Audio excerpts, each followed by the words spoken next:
نورانی اجتماع میں حاضری کا شرف حاصل کر رہے ہیں۔ گزشتہ جمعہ مبارکہ میں حج کے مہینوں کے حوالے سے قرآن مجید کی آیت مبارکہ پر گفتگو کرنے کا شرف حاصل کیا گیا، اور گزشتہ جمعہ یہ عرض کیا گیا حج اور قربانی کے مناسک، ارکان حج اور قربانی کی نسبت تین شخصیتوں کے ساتھ واضح ہے۔ ان شخصیات میں سے جد الانبیاء حضرت سیدنا ابراہیم خلیل اللہ علیہ السلام، وہ عظیم المرتبت ذات گرامی اور عظیم المرتبت ہستی ہیں۔ اللہ رب العزت نے جن کو انبیاء کرام میں سے چن کر اپنا خلیل ہونے کا شرف عطا فرمایا،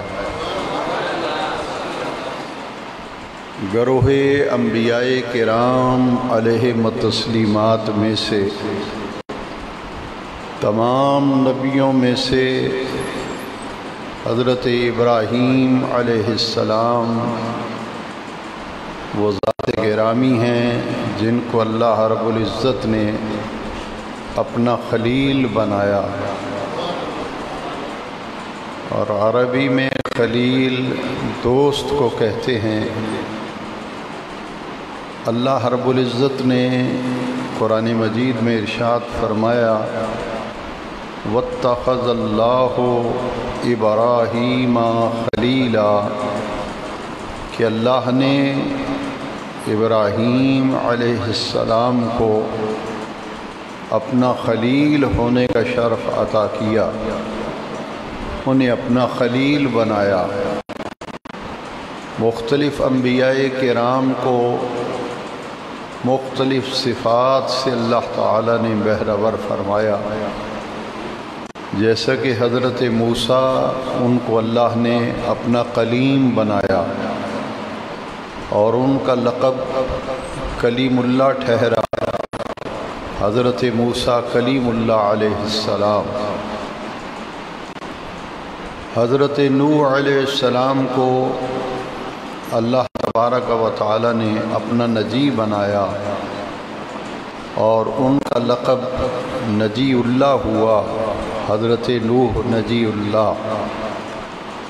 حضرت آدم علیہ السلام کو اللہ تبارک و تعالی نے اپنا صفی ہونے کا مقام عطا کیا اور ان کا لقب صفیح اللہ، حضرت آدم علیہ السلام۔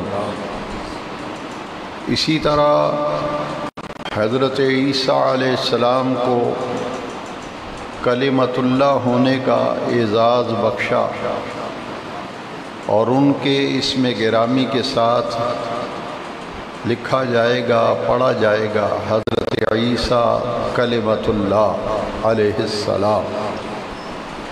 گویا کہ مختلف انبیاء کرام کو اللہ تبارک و تعالی نے مختلف صفات سے بہرور فرمایا،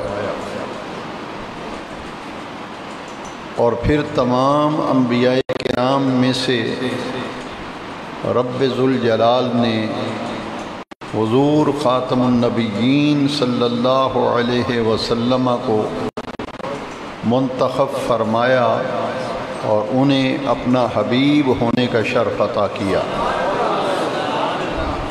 میرے آقا کریم صلی اللہ علیہ وسلم کو حبیب اللہ کا لقب دیا، آپ اللہ کے حبیب ہیں صلی اللہ علیہ وسلم۔ تو گویا مختلف انبیاء کرام کی ذوات مقدسہ صفات کے اعتبار سے مختلف صفتوں سے متصف کیے گئے۔ حضرت اسماعیل علیہ السلام کو ذبیح اللہ ہونے کا شرف دیا، اور ان کے نام کے ساتھ لکھا جائے گا، پکارا جائے گا حضرت اسماعیل ذبیح اللہ علیہ السلام۔ تو حضرت ابراہیم علیہ السلام خلیل اللہ ہیں، اللہ کے خلیل ہیں، تو رب ذوالجلال نے انہیں وہ منصب عطا فرمایا کہ آپ جس ماحول کے اندر پیدا ہوئے اور جس زمانے میں آپ کی پیدائش، آپ کی ولادت ہوئی، وہ نمرود کا دور حکومت تھا۔ عراق کا جو بادشاہ ہے وہ نمرود کہلاتا، اور مصر کا بادشاہ جو ہے وہ فرعون کہلاتا۔ عراق کے حکمران نمرود منصب ہے، ایک عہدہ ہے جو عراق کے بادشاہ کے لیے اصطلاحاً یہ لفظ استعمال کیا جاتا تھا۔ جس طرح فرعون مصر کا جو حکمران تھا اس نے خدائی کا دعویٰ کیا، اسی طرح عراق کے بادشاہ نمرود نے بھی خدائی کا دعویٰ کیا۔ وہ بھی خدا ہونے کا دعوے دار تھا فرعون، اور نمرود بھی خدا ہونے کا دعوے دار تھا۔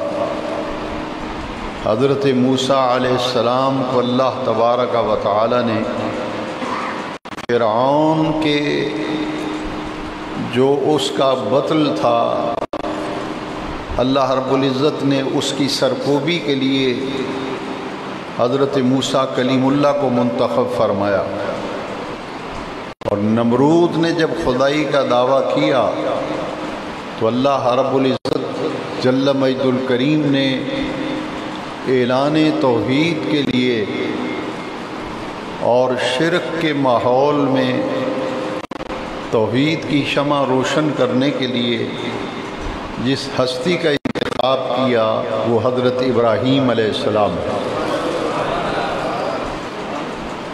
آپ تمام مسلمانوں کے گھر میں پیدا ہوئے ہیں، ہم سب مسلمانوں کے گھر میں پیدا ہوئے، ہمیں وہ ماحول ملا، پیدا ہوتے ہی ایک کان میں ہمارے اذان کہی گئی، پیدا ہوتے ہی ایک کان میں اقامت کہی گئی،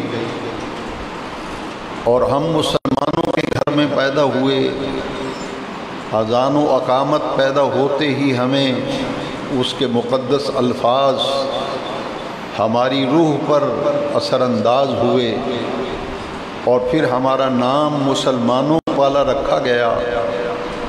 ہم نے اذانیں ہوتی سنی، نمازیں پڑھتے ہوئے لوگوں کو دیکھا، اور پھر سن بلوغت کے بعد خود اس ماحول کے ساتھ لوگ وابستہ ہوتے چلے گئے۔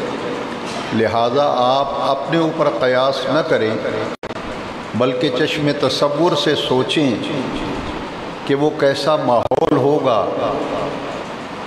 جہاں کہیں بھی توحید کی کوئی کرن دکھائی نہیں دیتی تھی۔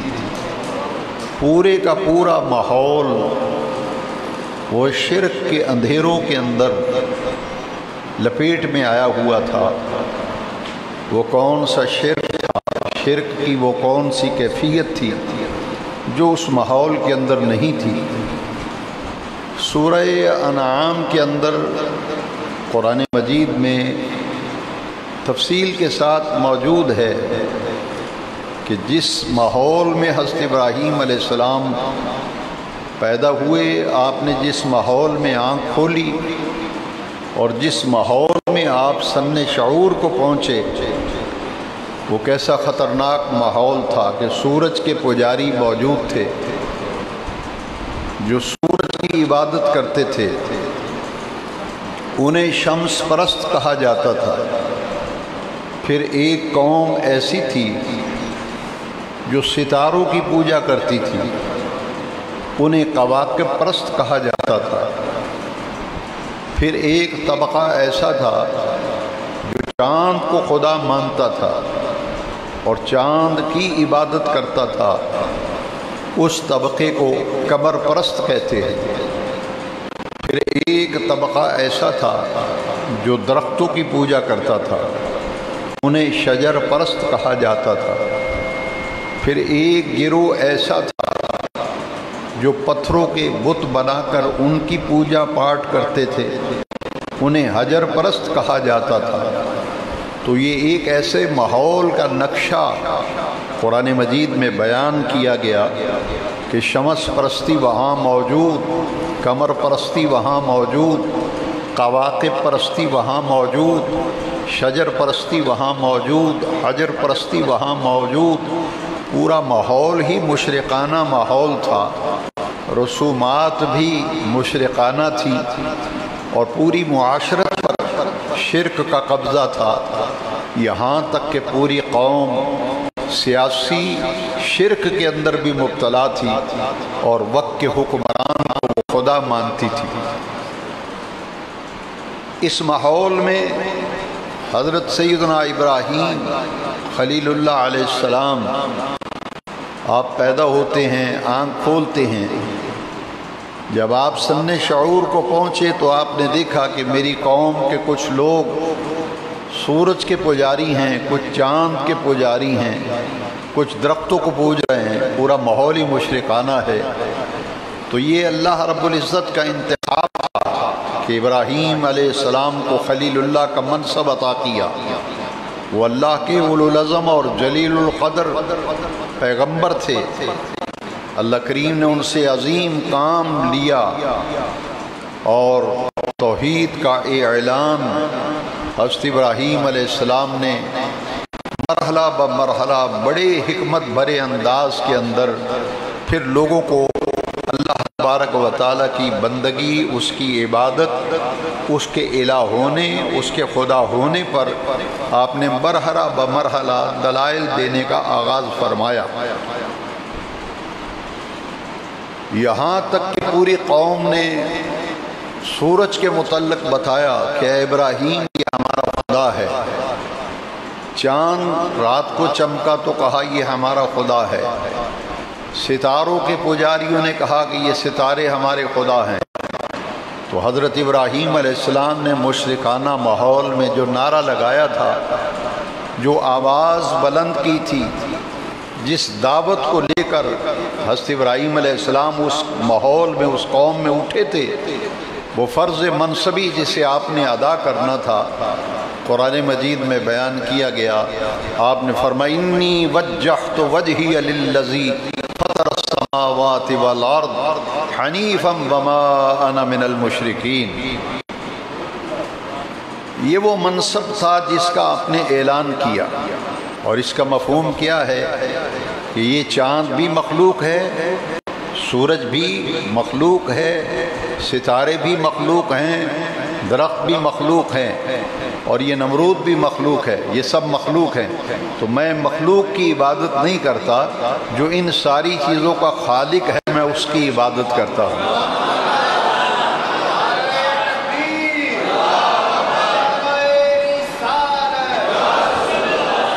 فرمایا تم مخلوق کی عبادت کرتے ہو اور میں خالق کی عبادت کرتا ہوں۔ سورہ ملک کے ابتدا میں اللہ تبارک و تعالیٰ نے فرمایا تبارک الذی بیدہ الملک وہو علی کل شیء قدیر الذی خلق الموت والحیات لیبلوکم ایکم احسن عملا۔ فرمایا یہ تو سب مخلوق ہیں، اور ان کا جو خالق ہے تمہارے اور میرے درمیان فرق یہ ہے کہ تم مخلوق کے پجاری ہو، میں خالق کا پجاری ہوں۔ تمہارے اور میرے درمیان فرق یہ ہے کہ تم مخلوق کی عبادت کرتے ہو، میں ان کے خالق کی عبادت کرتا ہوں۔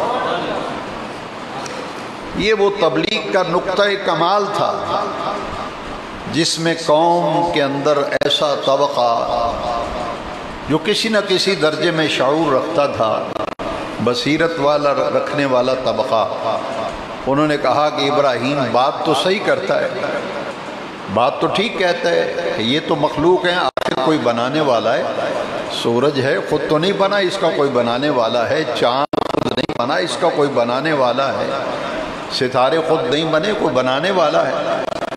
اس کی ٹھیک ہے کہ آپ نے فرمایا کہ یہ تو ہیں سب مخلوق، تو تم مخلوق کی عبادت کرتے ہو، میں خالق کی عبادت کرتا ہوں، اور میں تمہیں بھی یہ دعوت دیتا ہوں کہ آؤ مخلوق کی عبادت چھوڑ کر خالق کی عبادت کرو، خالق کی عبادت کرو۔ ابراہیم علیہ السلام جب دعوت توحید دیتے ہیں تو آپ حکومت وقت نے حضرت ابراہیم علیہ السلام کو گرفتار کر لیا، نمرود کے پاس پکڑ کر لے گئے، نمرود نے بلوایا اور ابراہیم علیہ السلام سے کہا کہ تم اپنے رب کا تعارف کراؤ کہ تمہارا رب کون ہے، کیونکہ اس نے خود خدائی کا دعویٰ کیا تھا۔ تو وہ بڑا حیران ہوا کہ میرے سوا کوئی اور بھی خدا ہے؟ اندازہ فرمائیے کہ اس کا ذہن کس درجے پر پہنچ چکا تھا۔ کہنے لگا کہ میرے علاوہ بھی کوئی خدا ہے، تم اپنے خدا کا تعارف کراؤ، میرے علاوہ تم کسی اور کو خدا مانتے ہو۔ اقتدار کے نشے میں مست ہو کر گرفتار بھی اسی لیے کیا تھا اور انہیں اپنے سامنے بھی اسی لیے بلوایا تھا، کہا کہ اپنے رب کا تعارف کراؤ۔ اللہ تبارک و تعالیٰ کا قرآن گواہ ہے کہ حضرت ابراہیم خلیل اللہ علیہ السلام اپنے خالق کا تعارف کرا رہے ہیں، اپنے رب کا تعارف کرا رہے ہیں، جس رب کی پوجا ابراہیم کرتے تھے اس کا تعارف کراتے ہیں اللہ تبارک و تعالیٰ کے فضل و کرم سے۔ یہ سارا معاملہ نمرود کے اس دربار کے اندر، اس کے اقتدار کے ماحول میں ابراہیم علیہ السلام کھڑے ہو کر کہتے ہیں ربی الذی یحیی و یمیت، میرا رب وہ ہے جو زندہ بھی کرتا ہے موت بھی دیتا ہے، وہ زندگی اور موت کا خالق بھی ہے، زندگی اور موت کا مالک بھی ہے۔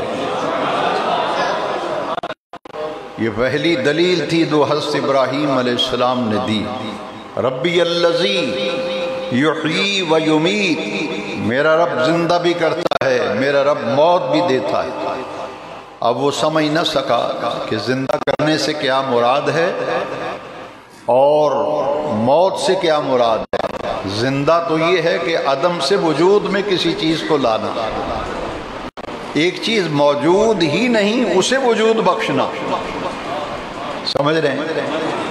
عدم سے وجود میں لانا اور کسی شے کو وجود بخشنا، یہ ہے حیات دینا۔ اور موت سے مراد بھی وہ نہ سمجھ سکا، اس نے جیل میں سے 2 ایسے قیدی منگوائے، ایک قیدی جس کو سزائے موت ہو چکی تھی، جس کو سزائے موت ہو چکی تھی، اس نے کہا جا میں نے تجھے بری کیا، اور جو بے گناہ آدمی تھا جسے عدالت نے بری کیا تھا اسے پھانسی پہ چڑھا دیا، اسے مروا دیا، پھانسی پہ چڑھوا دیا۔ اور حضرت ابراہیم علیہ السلام سے کیا کہتا ہے؟ کہتا ہے کہ اے ابراہیم، تیرا رب اگر زندہ کرتا ہے، مارتا ہے، تو یہ کام تو میں بھی کر لیتا ہوں، یہ کام تو میں بھی کر لیتا ہوں۔ دیکھ لے میں نے بے گناہ کو پھانسی پہ چڑھوا دیا، اور جس کو سزائے موت ہوئی تھی میں نے اس کو بری کر دیا، اس کو موت سے بچا لیا، یہ کام تو میں بھی کرتا ہوں۔ اب بجائے اس کے کہ اس بحث کے اندر سے ابراہیم علیہ السلام الجھے، یہ مناظرہ ایک فن ہے مد مقابل کے ساتھ گفتگو کرنا۔ اگر کوئی دلیل مناظر دلیل دیتا ہے مگر مد مقابل اس دلیل کی حقیقت تک نہیں پہنچ پاتا یا جان بوجھ کر اس کی حقیقت کو چھپاتا ہے، تو بجائے اس کے کہ اس دلیل کے بارے میں اس سے بحث کی جائے، اصول مناظرہ یہ ہے پھر اس دلیل کو وہیں چھوڑ دو اور نئی دلیل لے آؤ۔ اس دلیل کو چھوڑ کر پھر ایسی زبردست دلیل لاؤ جو مد مقابل کو بالکل اس کی متی ماری جائے۔ اب یہاں ابراہیم علیہ السلام سے نمرود کہتا ہے تیرا رب زندہ کرتا ہے، مارتا ہے، یہ کام تو میں بھی کرتا ہوں، لہذا میں رب ہوں۔ آپ سمجھ گئے کہ یہ تو حقیقت جان نہیں سکا، آپ نے اس بات کو یہیں ختم کر دیا اور فوراً دوسری دلیل لائے۔ وہ دلیل اللہ رب العزت جل مجد الکریم نے قرآن مجید میں بیان فرمائی، بڑی زوردار دلیل لے کے آئے۔ آپ نے نمرود کے سامنے سینہ تان کر بڑی گرجدار آواز میں فرمایا ان اللہ یأتی بالشمس من المشرق فات بہا من المغرب۔ فرمایا نمرود سن، میرا رب وہ ہے جو سورج کو مشرق سے نکالتا ہے۔ اللہ کا قرآن ہے ان اللہ یأتی بالشمس من المشرق، میرا رب وہ ہے جو سورج کو مشرق سے نکالتا ہے، فاتی بہا من المغرب، اگر تو رب ہے تو ذرا سورج کو مغرب سے نکال کر دکھا۔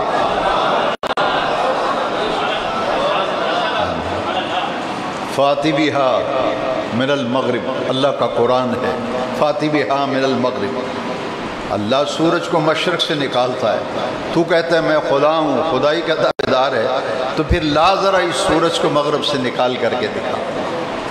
حاضرین محترم، ذوی الاحترام، سامعین کرام، اب قرآن مجید کا اسلوب دیکھیے اور اپنے ایمانوں کو تازہ کیجیے۔ بے نیاز رب نے فوراً ابراہیم علیہ السلام نے سینہ تان کر گرجدار آواز میں نمرود کی آنکھوں میں آنکھیں ڈال کر جب دلیل دی کہ میرا رب سورج کو مشرق سے نکالتا ہے، تو اگر خدا ہونے کا دعوے دار ہے تو لا پھر ذرا سورج کو مغرب سے نکال کر کے دکھا ذرا۔ جب یہ فرمایا تو قرآن کیا فرمایا؟ فَبُهِتَ الَّذِي كَفَرَ، کافر مبہوت ہو گیا۔ فَبُهِتَ الَّذِي كَفَرَ، پنجابی میں اس کا ترجمہ ہے کہ اس کی مت ماری گئی۔ مبہوت،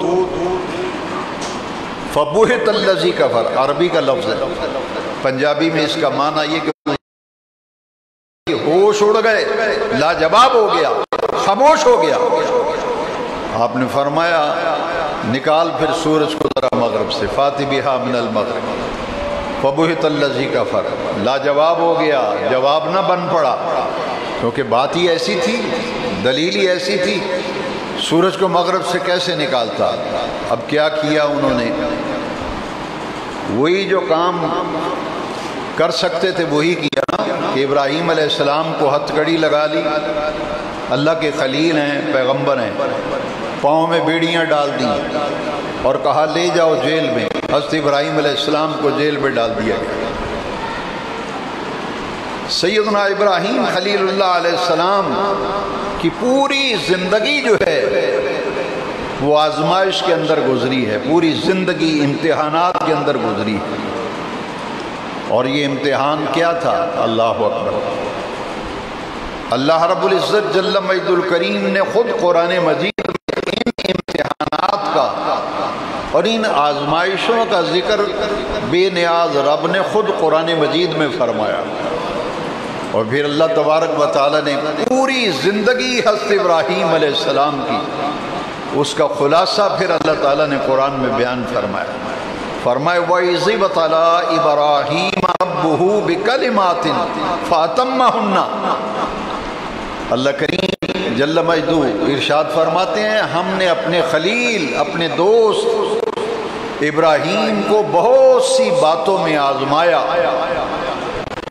بہت سی باتوں میں آزمایا۔ فَأَتَمَّهُنَّ، میرے خلیل نے ہر آزمائش میں پورا اتر کے دکھایا، ہر آزمائش میں پورا۔ یہ بڑے کٹھن مرحلے تھے کہ حکمران کے سامنے کھڑے ہو کر ابطال باطل اور احقاق حق، یہ فریضہ سر انجام دیا تھا حضرت ابراہیم علیہ السلام۔ اس آزمائش میں بھی سرخرو ہوئے حضرت ابراہیم علیہ السلام۔ پھر آپ نے ایک اور کڑی آزمائش کہ آپ کے والد چھوٹی عمر میں انتقال کر گئے تھے، تو آپ کی پرورش جو ہے آپ کے چچا نے کی۔ حضرت ابراہیم علیہ السلام کے والد کا نام مفسرین کرام نے تعارف بیان کیا ہے۔ وہ کم سنی میں تھے حضرت ابراہیم علیہ السلام، تو ان کے ابا جان والد ماجد کا وصال ہو گیا۔ اب جو چچا تھا حضرت ابراہیم علیہ السلام کا، اس کا نام آزر تھا۔ وہ بت پرست تھا اور بت بناتا بھی تھا، بت فروش بھی تھا، بت گر بھی تھا۔ مارکیٹ میں اس کا مال ایک نمبر چلتا تھا۔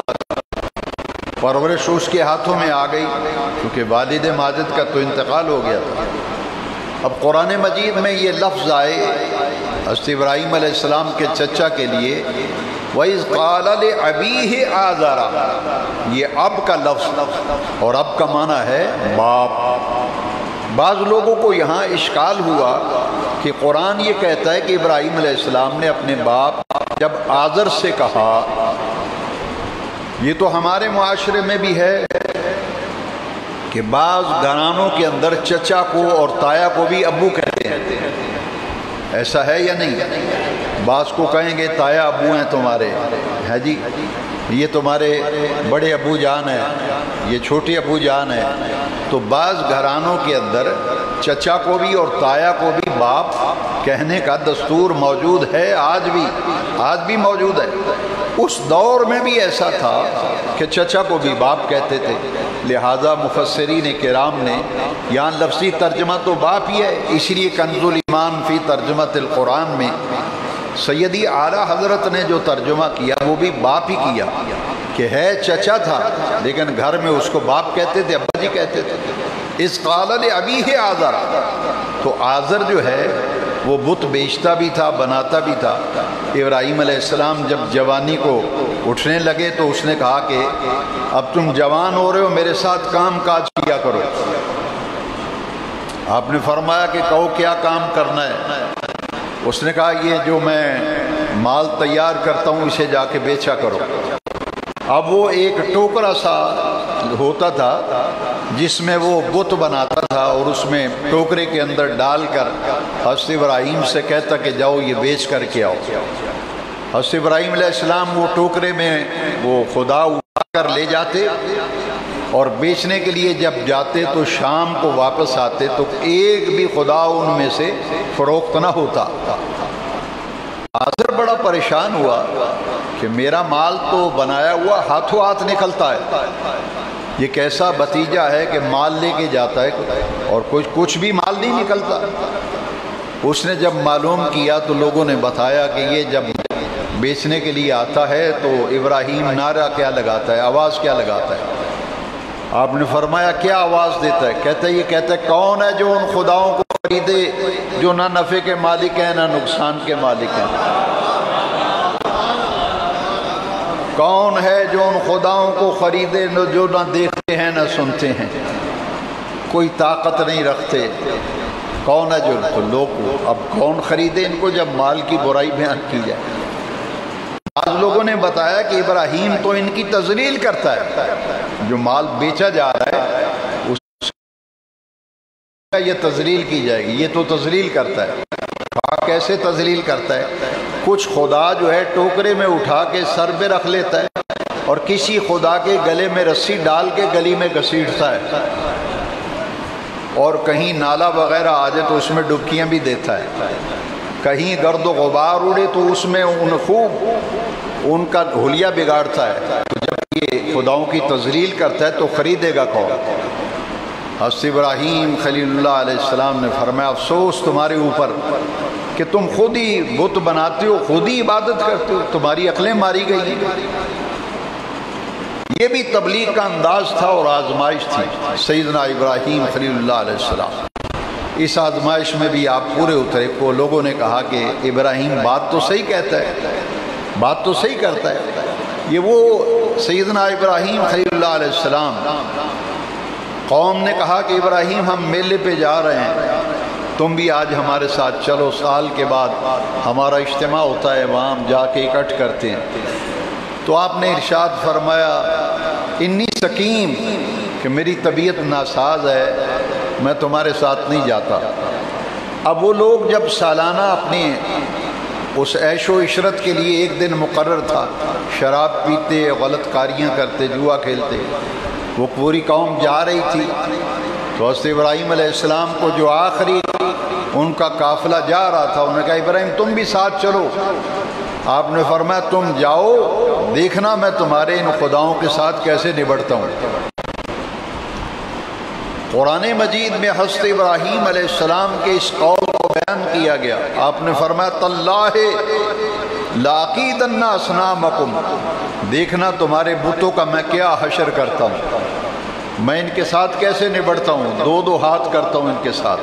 پوری قوم جب چلی گئی، حضرت ابراہیم علیہ السلام بت خانے کے اندر تشریف لے گئے، جو بڑا بت خانہ تھا، اور بت خانہ بھی کون سا؟ شاہی بت خانہ، نمرود کا بت خانہ۔ اس بت خانے کے اندر چلے گئے اور اندر جا کر آپ نے کلہاڑا ہاتھ میں لیا اور جا کر کے جتنے بت تھے، کسی کی ناک پھوڑ دی، کسی کی ٹانگ توڑ دی، تمام بتوں کو پاش پاش کر کے گرا دیا نیچے زمین پہ، فرش پر۔ جو بڑا بت تھا اس کو چھوڑ دیا، اس کو کچھ نہیں کہا۔ کیوں؟ اللہ کا قرآن سنیے، قرآن کیا فرماتا ہے۔ اللہ تبارک و تعالیٰ کا قرآن فرماتا ہے فَجَعَلَهُمْ جُزَازًا إِلَّا كَبِيرًا لَهُمْ، تمام چھوٹے خداؤں کو توڑ پھوڑ کر زمین پہ گرا دیا۔ إِلَّا كَبِيرًا لَهُمْ، جو بڑا بت تھا وہ کندھے پہ اس کے کلاڑا رکھ دیا اور دروازہ بند کر کے آپ واپس تشریف لے آئے۔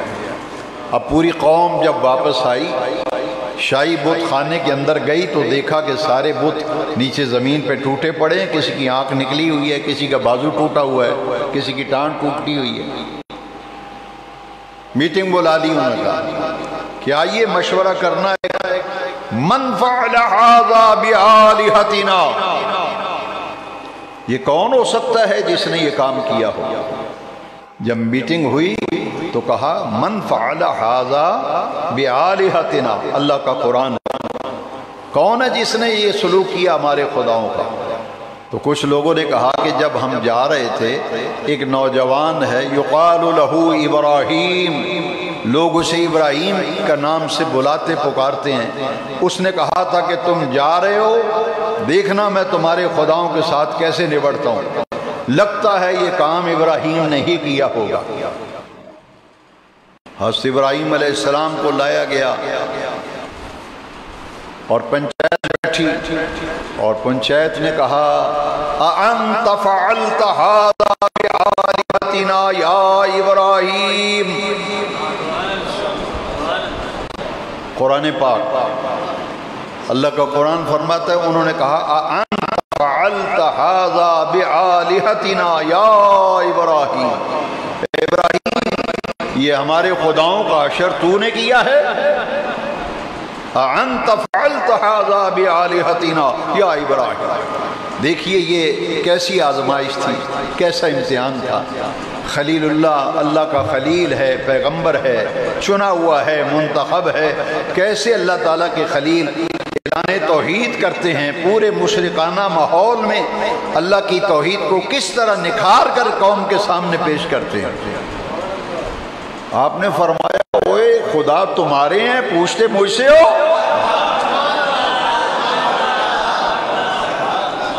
خدا تمہارے ہیں، پوچھتے مجھ سے ہو؟ دیکھیے یہ انداز تھا خلیل اللہ علیہ السلام، تاکہ ان کے دل پر دماغ پر چوٹ لگے، وہ سوچنے پہ مجبور ہو جائیں کہ ابراہیم ایسے یاوہ کوئی نہیں کر رہا، ابراہیم جو بات کہتا ہے اس میں کوئی وزن ہے، اس میں کوئی وزن ہے، اس کی بات کو نظر انداز نہ کرو۔ یہ مقصد تھا، یہ مقصد تھا کہ ان کے اندر سے آواز آئے کہ ابراہیم دی گل غور نہ سنو، اے ایویں نہیں گل کردا، اے بڑی گہری گل کردا ہے، سوچو ذرا ادھر۔ آپ نے فرمایا خدا تمہارے ہیں، پوچھتے مجھ سے ہو؟ تو پوچھو نا اپنے خداؤں سے، ان خداؤں سے پوچھو تمہارا سر کس نے پھوڑا، تمہاری ٹانگ کس نے توڑی؟ تمہارا بازو کس نے توڑا؟ اپنے خداؤں سے پوچھو۔ اللہ اکبر، واہ! اللہ کا قرآن کتنی پیاری بات بتاتا ہے، جو ابراہیم علیہ السلام چاہتے تھے وہی ان کی زبانوں سے بات نکلی۔ آپ تصویر بنا لیں تاکہ پھر میں بیان بھی اپنا جاری رکھوں۔ انت فعلت ھذا بعالہتنا یا ابراہیم، کیا آپ نے یہ ابراہیم یہ کام تو نے کیا؟ فرمایا ان خداؤں سے پوچھو کہ ان کا یہ حشر کس نے کیا ہے۔ اللہ اکبر۔ آپ نے فرمایا بھائی ان سے پوچھو اپنے خداؤں سے۔ اب وہ بات جو ابراہیم علیہ السلام چاہتے تھے پوری قوم سوچنے پہ مجبور، اور پوری پنچایت نے یک زباں ہو کر ایک ہی بات کی۔ انہوں نے کہا ابراہیم اے تے تینوں ہی پتہ ہے، بول دے نہیں۔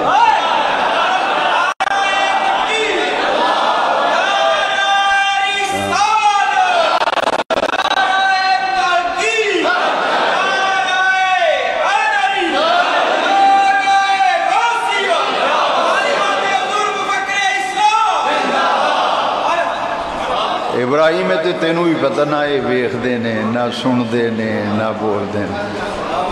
تو آپ نے فرمایا اوفل لکم، تمہاری عقلوں پر اف ہے، ان کو خدا مانتے پھرتے ہو جو نہ بولتے ہیں نہ سنتے ہیں۔ یہ بھی کڑی آزمائش تھی۔ وآخر دعوانا